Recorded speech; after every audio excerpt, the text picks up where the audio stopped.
Welcome to Motorsport Coaching, the podcast for racers with racers. Miss Motivate can help get you to the next level. Every episode, she talks to the best racers of today and those that can get you there. She'll help you get better Racing news at fitness, nutrition, sports psychology, sponsorship, social media, public relations, and media training. Connect with Miss Motivate at motivatetraining.com.au. That's MOTIV8 training.com.au. And now, to help get you to the next level, Miss Motivate herself, Belinda Risley. So thank you, Tim, for joining us today at Motorsport Coaching. Tell us a little bit about yourself. Yeah, well, again, my name is Tim Laskus, and I'm a motocross mental performance coach here in the United States. And my background, actually, I have a doctorate in clinical psychology, and I have many years of working in mental health. And going back prior to that, I grew up racing amateur motocross, and it was just a big part of my life. My dad and I were traveling every weekend and going to different amateur events around the country here in the United States. And it was a great time. I mean, it's some of the best moments in my life that I've had with my dad. And a lot of those lessons, I kind of carried on through life, and I was able to utilize those in just regular day situations and working and going to grad school when things were tough. So back in 2014, I was looking for a place to ride that's local around where I live here in South Carolina.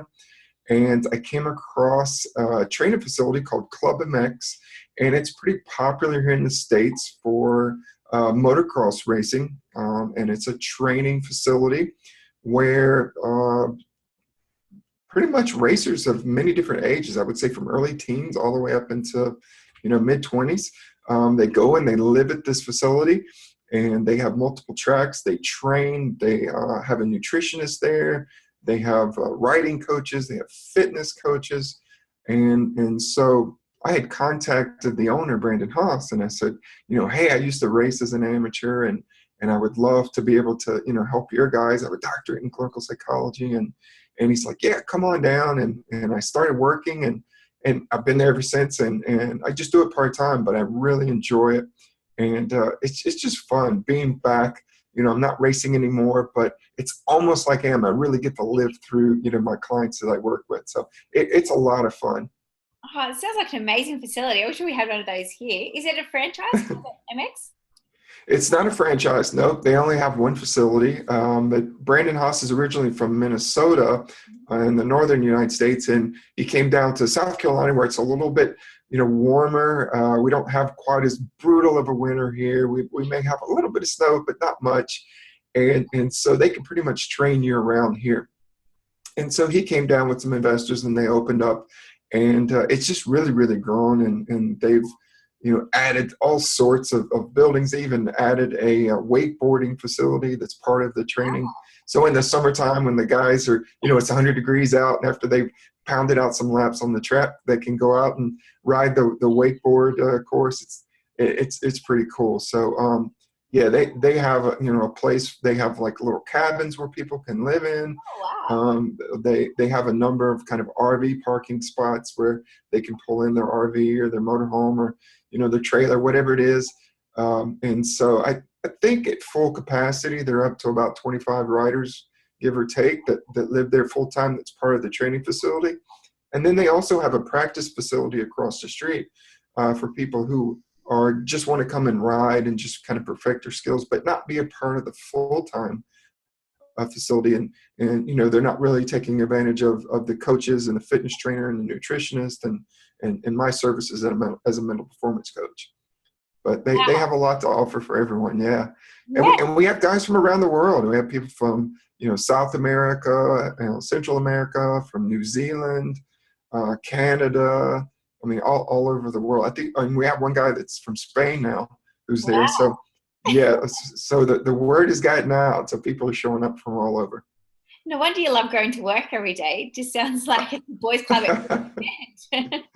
Yeah, it is a lot of fun. I wish they had these facilities when I was growing up, and maybe I would have been a lot better and turned professional, but they didn't have it. So Who is it tailored for? Is it for the amateurs to elite, or is it really for anyone? Like, how do the 25 riders get established? Who gets to train them? Yeah, that's a great question. It's basically open to guys who really want to take up their riding skills to the next level. Many times we have kind of some early kind of newbie riders, so-called to the sport, and then we have some more advanced amateur riders who are getting ready to go into the pro ranks, and so they come here to really polish their skills so that they can take it to the next level. And then we have kind of our tier of professional riders from around the world as well, and they come to work on their skills. And we have new pros, and then we have more seasoned veterans. So we kind of have a wide range of, really novice amateur riders, but very few of those. And then we have more advanced amateur riders, and then new pros, and then more seasoned veteran professionals. Fantastic. And is there many women? Occasionally there are a couple, not a lot, but yeah, there are a few that do show up, and they go out and they train just as hard, if not harder than the guys, for sure. Oh, without a doubt, trying to. So, Tim, you ever worked with some of the fastest riders on the planet? What work do you do exactly with them? Yeah, it depends on the rider. Every person is different, and they have different skill sets and different needs. And so I work with him or her based on, what is going on with them at the moment. In general, just to kind of give you an idea of some of the things that we do, it could be that let's take a new professional and who maybe they just signed their first professional contract, and so there is a lot of pressure for them to perform for a new team, sponsors, and there's a lot of money on the line, and then there's fans, and there's everybody that just kind of wants a piece of them, and they kind of get thrust into the limelight, and it's almost really overwhelming. And so they struggle with being able to ride as good as they did as an amateur before they turn pro, because they get out there and they're just overwhelmed by everything that's going on, especially in Supercross here in the United States, where they run these races within our football stadiums, and they see thousands of people, and it's a big spectacle, and they have fireworks, and they have a real kind of amazing entry into when it starts, and there's music, and there's all kinds it's almost like going to a rock concert, so to speak.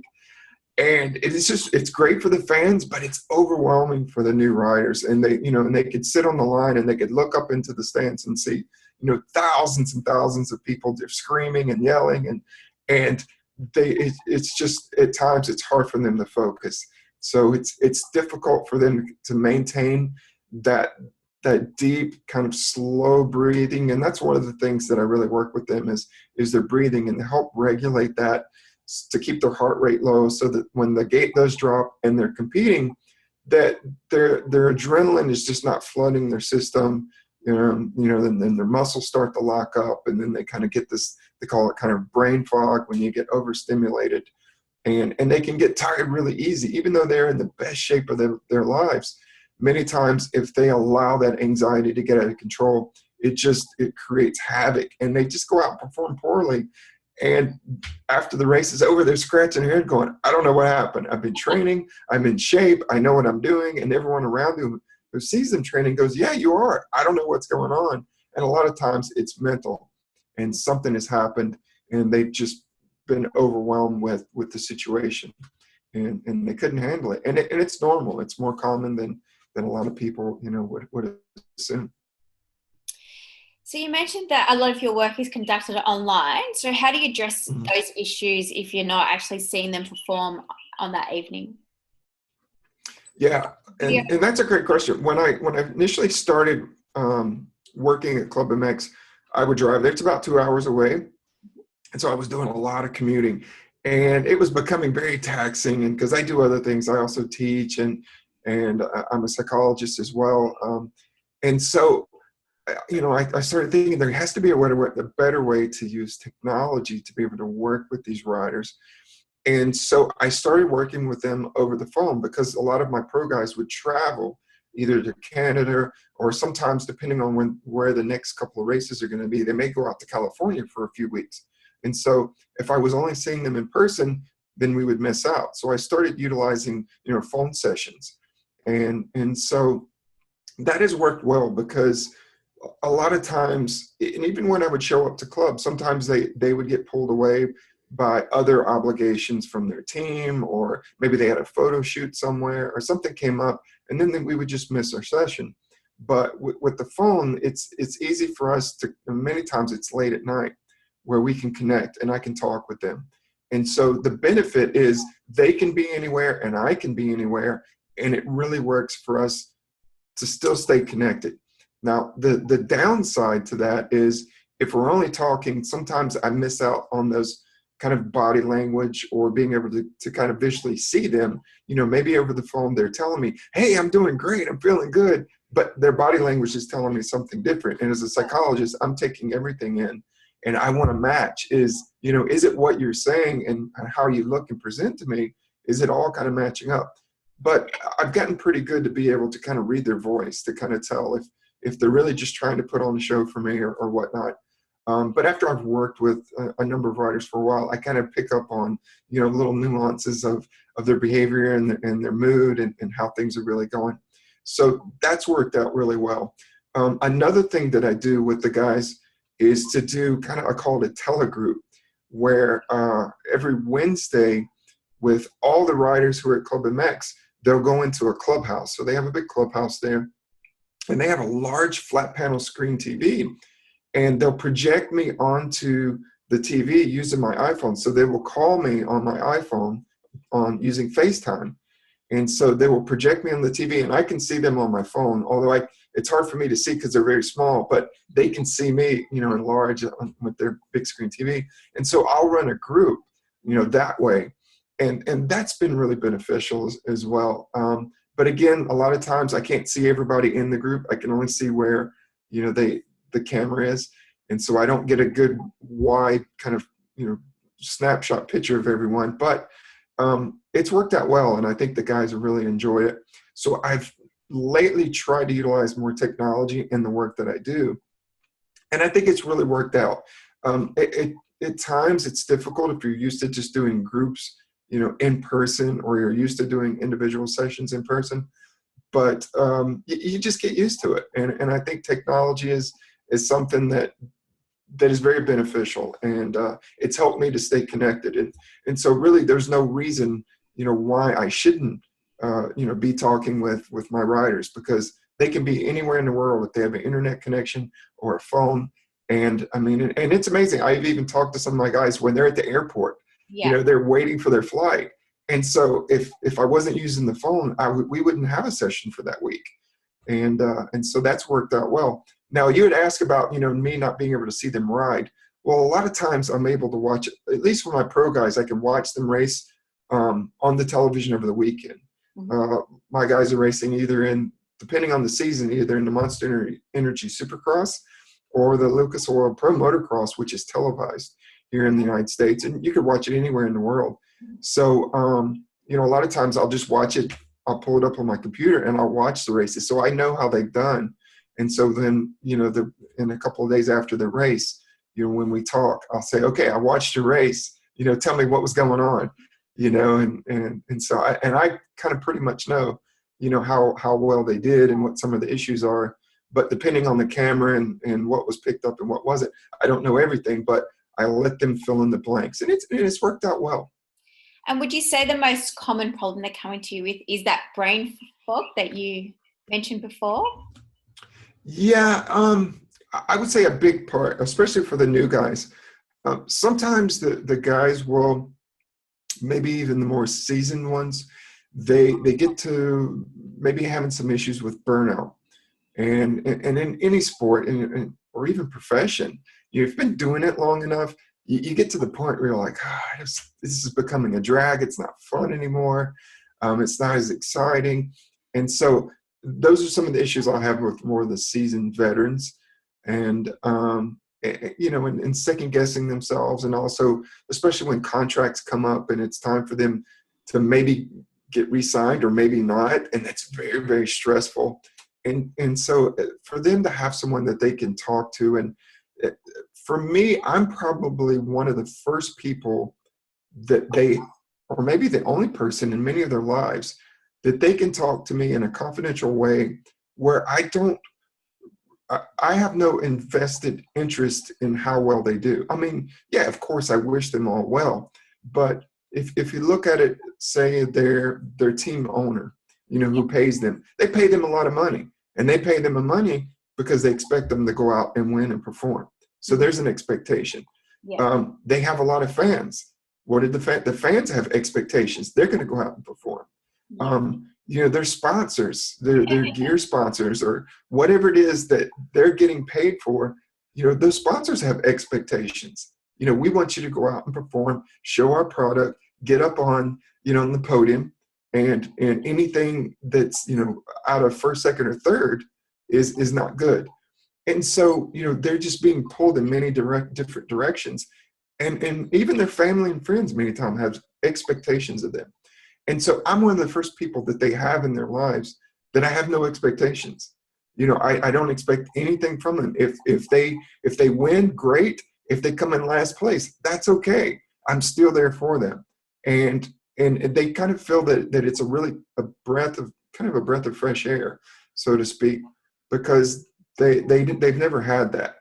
And they also have trust issues.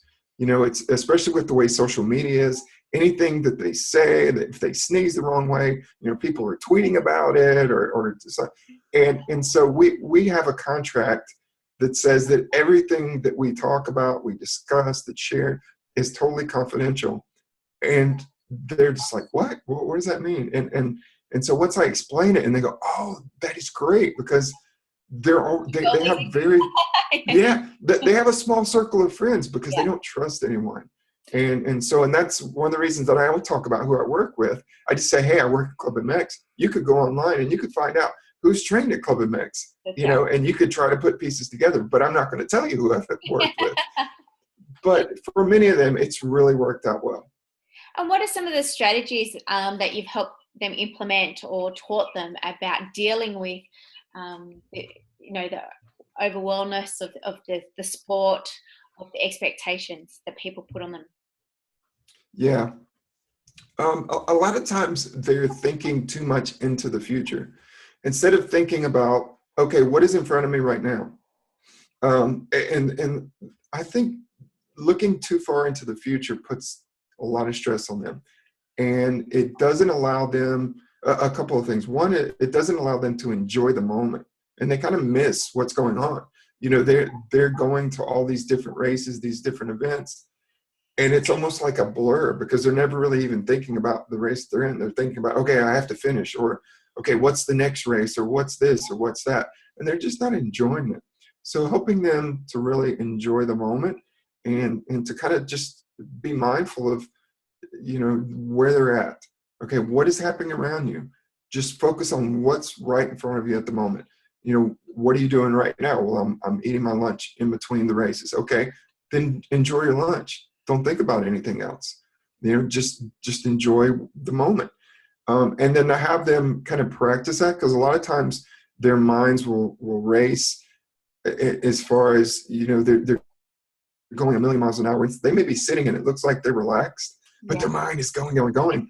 And so even though they're sitting, they're not really relaxed. And having them to be able to regulate their breathing, stay in the moment, and enjoy, just being there where they're at, and just take it all in. And also, I think another thing is sometimes they feel like they can never say no to anyone. Yeah. And when they do that, they get pulled in a lot of different directions. And they need to take time for the fans. They need to take time, and meet their contract obligations. But they also need to set some time for themselves and to be able to get away and escape and say, hey, for this next 30 minutes, I just want to be alone. I don't want anyone to bother me. And that's okay, and help them understand that there's nothing wrong with that. You need that downtime. Wow. And I think it depends on the personality. Some riders who are more extroverts, meaning they get their batteries charged by being around others, they don't really have that problem as much. They love to be out with the fans all the time, to be around friends and family and everybody all the time. It just energizes them. And there's other riders who are more introverts, And so they can do the fan thing, they can be around lots of people, but they recharge their batteries by being alone, and they need that time. So, to be able to help them build in that extra 30 or 45 minutes of just alone time. It's like, okay, guys, nobody bother me. Let me go lock myself into over here and let me recharge my batteries. And when I come out, then I'll do my thing. Yeah. And so to be able to work with them, in that way is really important. And do you find that sometimes the introverts get targeted a lot more from the media, saying that they're rude to fans? They're the ones that will more or less come straight off their cart or bike and they go straight to their trailer. But that's how they deal with issues. Mm-hmm. Yeah. Isn't it? Yeah, I think they can easily Right. They could be easily misunderstood, and they could get a name for themselves in a bad way because, they may say, oh, well, because sometimes they may appear arrogant or conceited or, really just pompous and they're just, they just go there to make money and then they just retreat and they don't give back to the, to the sport. And there may be guys that have that attitude, but I think a lot of them many times are just misunderstood and they just love their quiet time. And they're probably, some of them are very shy and they're not sure what to say in all situations and settings. So instead of being uncomfortable and putting themselves out there, they don't do it as much. They just kind of revert back. They go out to the track, they do their thing, and then they go back. And that's where they feel, more comfortable instead of, being out there and just feeling, okay, I don't need to feel anxious, anymore. Racing makes me feel anxious enough. So, so definitely they could be misunderstood for sure. I think so. I have a few clients like that. Hence the question. Now, Tim, you also consult to some of the race teams. What issues do race teams face when it comes to sports psych? Mm-hmm. I would say teams in general, when you think of a team, there's a team consists of many people. And when you have many people, you have different personalities and then you have communication. And so when you have people with various personalities and they come together, many times they also have different ways of communicating. And probably one of the biggest problems that happens on teams is poor communication. Someone gets their feelings hurt. Someone says, oh, I can't believe the way he talked to me. Or, I went up and asked a question and you just ignored me or whatever it might be. I think if teams all took a personality assessment as a group, and they have these that are kind of fun to do, and many times they're used in business settings, and they're quick and they're easy. They're not like clinical, assessment tools, but they're more fun. They're personality assessments built for kind of the workplace, and people really start to see, okay, how do I like to communicate, and how do I like to receive communication? Everybody kind of learns that. Okay, let me learn about myself, and then let me learn about how I like to communicate. And then you get to learn about everyone in their team. And so you learn that, okay, Bill is someone who likes his quiet time, and he's just very blunt, and he doesn't mean anybody any harm. He doesn't mean to be rude and kind of cranky all the time, but that's just his style of communicating. And when people kind of learn these different little, personality quirks and issues about each other, a lot of times we don't get offended. And I think that happens a lot is when people have miscommunication, they get offended easy. And then what happens when you get offended and you feel like someone's treated you wrong or they didn't respond the way that you expected, then the walls go up. And then it's like, everybody's got their arms crossed, and then everybody's defensive. And then it just, I just think communication is the biggest key to a team being able to function. And many times teams can do well when the rider's doing well. They're winning races, everybody's happy, it's great. But when things are right, when there's mechanical problems and the bike's breaking or the rider's not really living up to the standards of the team, then everybody's pointing fingers. Then you start to see the real crankiness come out, and that's when people really need to choose their words wisely and communicate in a better form than than when they're racing, when everybody's happy. And do you have any strategies or tips for husbands and wives that work together? Mm. When it's Well, that's a tough one. Yeah, when husbands, well, I guess as far when it comes to working as a husband and wife, don't do it. No, I'm just kidding. maybe doing the personality test as well.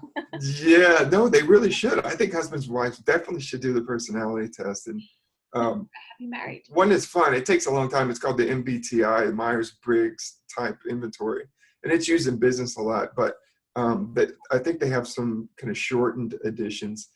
But yeah, many times husbands and wives, definitely it comes down to communication, you know, and it's tough because when you're working together and you see each other in a work setting or out in the field somewhere or at a track, and then you come home and you see each other, and it's just like there's just like this big blur, you know, of interaction, and everything just there's no real clear kind of, your roles are just blurred into each other. Well, you know, maybe one of you is a manager and the other is this, and then you get home and, you know, then you're the wife or you're the husband or this and that. And a lot of times things that are happening at home, if things are kind of a little bit shaky, they can easily get carried into the, you know, to the track or to the workplace, and vice versa. If things are going when you're working together and some things happen that made someone upset, well, then it usually kind of comes home, and then you still have those residual effects as well. So I think it's really good. A good thing for a husband and wife team is to say, hey, whatever happens while we're working together, we leave it as our work thing, and whatever happens as, you know, as husband and wife, let's leave it at home, and let's just stay. Whenever I do something, let me know, and vice versa. Let's talk about it. Because I think that's one of the biggest things with you know, husbands and wives is communicating is fine, and even arguing is okay because they're still communicating. But it's when the walls go up and then they stop communicating.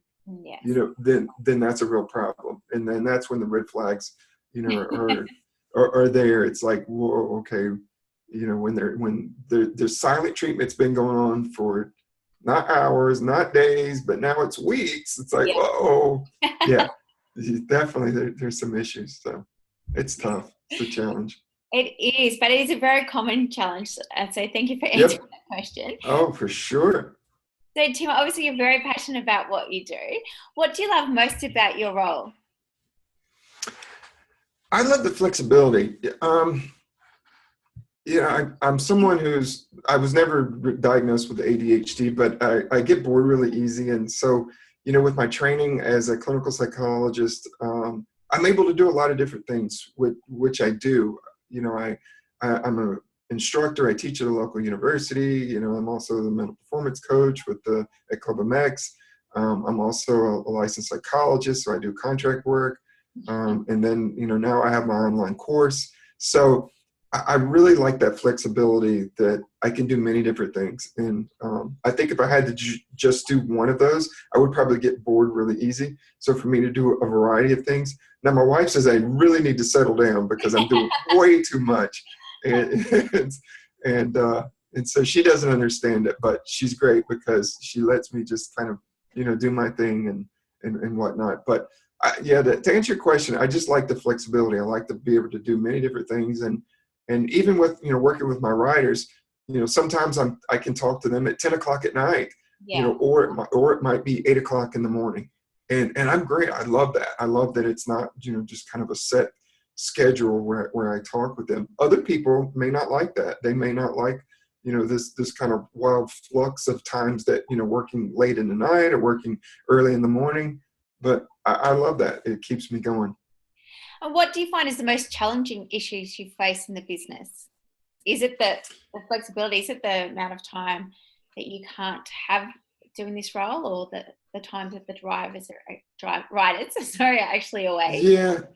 Yeah, I would say there's just not enough time in the day. You know, my wife and I, we have a young son, and he's 4, and you know, he's just so much fun, and he's starting to ride motorcycles and whatnot, and so he's so much fun. And over the weekend we started playing golf together, so I bought him a small little golf club, and so we went to the driving range together. So now he's like all crazy and took off. So I think for me, just I have to kind of reprioritize my time, and in fact, I've really limited the number of individual clients that I have as riders that I talk to, just because the family life is so important, and I want to try to a lot of people would say, well, you don't have a good balance of work life, but I'm working on it, and I think that's one of the biggest challenges is for me to have a better balance of spending time with my wife and with my son, as well as working, because I can easily become a workaholic and just work all hours of the day and night, and then lose track of time. And so that's a challenge for me. And of course, that's because you have just been busy working on your new coaching course. So do you want to tell us a little bit about that? Yeah, absolutely. I was so excited to develop this. And when I told my wife I was going to, develop an online course, she goes, "Oh no, another project." Yes. And I'm like, "Yes, no, really, this is great." No. And I'm like, this is exactly right. I'm like, my schedules are crazy right now because it all requires time. And in order to build a course, yes, I need a lot of time, but it's in the beginning, because once I get it going, then it just kind of, it works itself. Right. But anyway, no, I had a number of people come up to me and they asked me, like, how do you become a motocross mental performance coach? And I'm like, well, the way I did it is probably not how many other people would do it. Most people don't want to go, to get their doctorate and spend, 5 years in graduate school and go into, a lot of debt. And so after I had a number of people, ask me that question, and I started thinking, I'm like, there really is no training program for people to become a mental performance coach. I have a lot of people who come up to me all the time who want my services, and I turn them down, and I'm like, I'm full. I really can't. And so that kind of got the wheels spinning, and I said, okay, I need to create a standardized program, because I've been teaching in a university level for over 10 years, teaching graduate students how to become counselors. And so they're almost like psychologists, but it's just a 2-year degree. And so they'll go back to school for 2 years, and then they can come out and become licensed counselors. And so they work in the mental health field. And so, I'm thinking, I'm like, well, if I can teach them how to do that, I know I can teach, others how to become a motocross mental performance coach. And so I just started putting the course together, writing ideas down. And after a couple months, I was able to really formulate it and put it together. And I had some help with people to be able to build a website for me and get the course up and going. And so now it finally is launched, and I have students from several different countries, from Canada, from the United Kingdom. And it's great. So I love it. And I'm hoping that other students will be able to get involved, to really see that hey, if they're in the motocross industry and they want to learn some new skills, maybe they're a riding coach or maybe they're a fitness trainer, I think it's important for them to have a new skill set to be able to help their riders. And and you and I had talked earlier about the different types of motorsports, and a lot of it applies, whether it's car racing or go-kart racing or motocross or any other kind of motorcycle or engine-driven type of competition. A lot of people can benefit from the tools that I provide. And can you tell us a little bit about those tools? Because I was really impressed that one of the modules was actually the business side of things, on how to promote yourself to be a coach and how to get your first client. So can you tell us a little bit more in depth about what the course actually is? Yes, absolutely. There's 17 lessons. And out of those lessons, 12 of the lessons have quizzes. And then at the very end, there's a final exam. There's a 50-question exam. But when I put together the lessons, I really wanted to give someone all the tools, not just kind of teach them, okay, well, how do you work with a rider? And if this issue happens, these are some of your go-to tools that you can use with him or her. Because that's kind of what I got when I went to graduate school. It's like, okay, I learned how to work with people who have mental health issues. But then once I got out there and to be able to start a private practice, no one ever taught me, okay, well, how do you start a business? Well, okay, how do you go out and get a license? How do you even market yourself. No one taught me any of that information, and it's almost as important as the actual, having the skills to work with someone. And so I really wanted to encompass kind of the A to Z of, all right, what is a motocross mental performance coach? Let me give you the basic definition. Now let's go into it and let me teach you all the skills and my go-to, really tricks of the trade for a variety of problems. Now that you have that, now let's go into, how do you set up your coaching business? And we go through, many different steps of that. Then I go into marketing. How do you actually find your first paying client? Because I think that's a big hurdle. And it's, for many people, they're very intimidated about that. They're like, okay, this is great. I could learn this new skill set. But how would I find anyone to even work with? And so, I really focused a lot on that, is how do you find your first paying client? And so I included that in there. So it really is the A to Z of online, kind of a course, so that someone is very competent in not only with working with racers, but also, feeling good that they can go out and start their own business. And I also added another component of that. Many times when we learn a new skill set, we have this imposter syndrome. We start to second guess ourselves. We're like, okay, yeah, I learned this stuff, but can I really do it? And so I talk about that within the course as well, is that this is a common thing that happens. You're going to second guess yourself. You have a new skill set and you're trying to go out and sell your new skills. And we all have this kind of little recording in the back of our mind going, you don't know what you're doing. What are you, you can't work with anyone, or you'll never find anyone, kind of this negative, some people have that, and they just don't have a lot of confidence in to be able to go out and really sell themselves and to pick up some new clients so that they can show them, yeah, they do know what they're talking about. Fantastic. Now, you've just had the first intake. How's the course going to be run? Is it going to be intakes per year? Is it an evergreen course? Or how can people find out more about the course? Yeah, the course, if they go to coachwherever.com, so that's coachwherever.com, and it's right there. And once they sign up for the course, it's lifetime. And so there will always be updates. I'm always adding videos. Right now, it's a combination of you can take it any time of the day or night, depending where you live. I mean, it's self-paced, it's online. So I see some of these new colleges and universities kind of selling their online courses, and you could be in your pajamas taking your course. And it's kind of the similar thing, but I don't know who would want to sit in their pajamas, but I mean, maybe they would. But anyway, yeah, it's online, it's self-paced, it's part where you read through the material. There's videos as well. There's PDF forms that you actually use with your clients, and all the information that I could think of that would help you be successful. And so I continually go through the course every month, and I'm adding new skills. I'm adding new videos and new things that I think are going to be helpful for people who are going through it. And they'll always have access to it. So it's lifetime, and there's a 30-day money-back guarantee. So you could actually take the course, and go through it for 30 days and learn everything.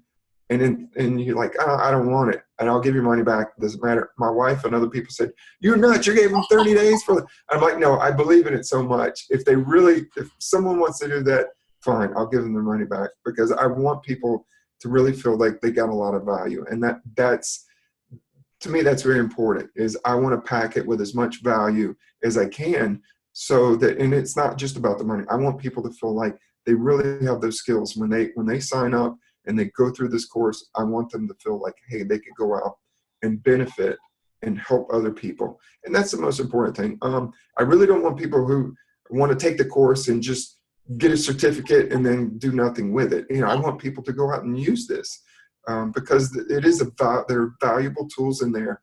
And if you're really motivated and you're passionate about helping others, and I think that's one of the most important things. If you're passionate about helping others reach their goals, then this is the course for you.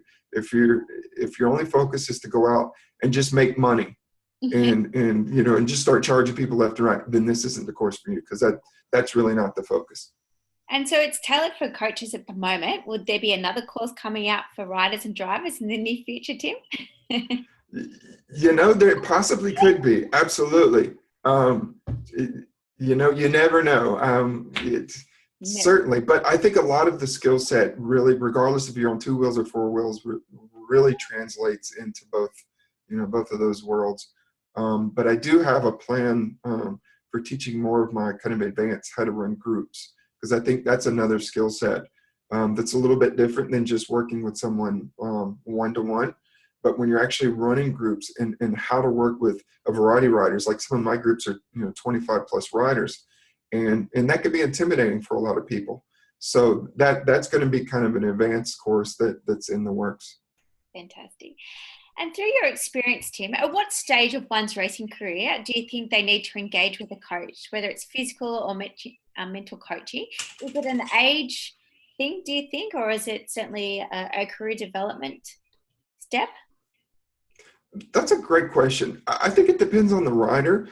I've had some parents come up to me and say, "Hey, I would like you to, work with my son or daughter," and they're still young, maybe early teens or whatnot. And after talking to them, to the riders, and they're like, I don't really know.